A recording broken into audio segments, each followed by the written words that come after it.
Diyos. Ikaw, bulldog, pag binigyan kang bayag, Sa Diyos. ano sasabihin mo? Salamat sa Diyos. Bakit ka nagpasalamat sa Diyos?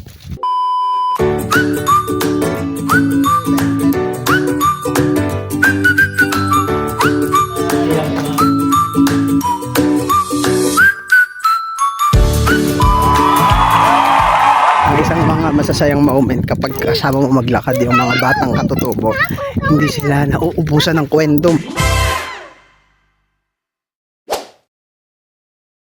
Marami silang kwento, kahit gaano kahaba yung lakarin, ganun din kahaba yung kwentuhan nila. Marami silang pinag-uusapan, marami silang, kahit lagi naman nilang nakikita yung mga nasa paligid, lagi nilang ikakwento, turo sa iyo kung ano mo nakikita nila.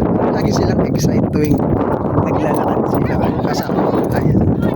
Ano yan? Kaninong kalapate? Parang kalabaw? Saan tayo kukuha ng mangga? Yung kutino namin. Yung maragol, maayo kinukuha nyo eh. Baka marapon na yung brad eh. O sige, kukuha tayo mamaya. Titignan natin yung brad. Baka marapon na brad. Pupunta muna sa Prola. Mag-ano tayo bro? Magkukuha tayo ng itlog, Brad. pang ulam natin. Bukas pupunta sa Apal. Brad. Oo, bukas pupunta tayo Apalit. Ako po Brad. Ibibigay na yung bike ko Brad. Bukas. Wow, bibigay na daw yung bike niya bukas. Dalawa sila sa... Magpapahiram ka ng bike. Hindi po. Bakit? Sa'yo lang yun. Paano pag may batang gustong manghiram, papahiramin mo? Opo. Why, very good naman. Dalawa sila. Bibigyan. Ay, may bike din si Henry. Opo. Very good naman. Pag binigyan ka ng bike, ano sasabihin mo? Salamat po sa Diyos. Ikaw, bulldog, pag binigyan kang bike, Sa Diyos. ano sasabihin mo? Salamat sa Diyos. Bakit ka nagpasalamat sa Diyos? Kasi Meron ng bike. meron ng bike. Very good naman. Ito, wala pa kayong bike? Wala po. Oro, wala pang bike. Paano naman yan?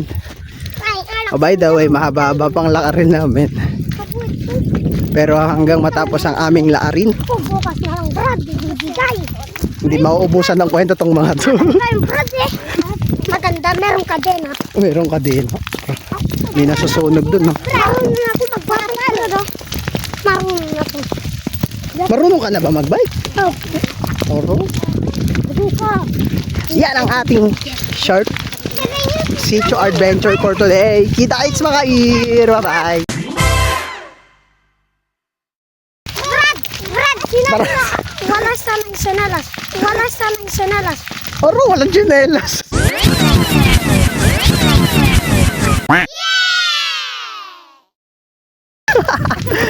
O sige, manalangin tayo sa Diyos. Karoon din tayo tsinelas.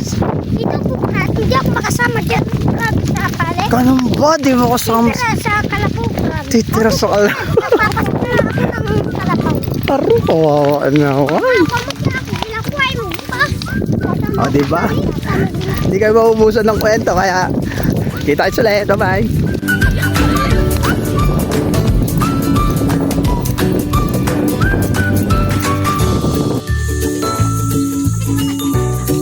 Bye-bye.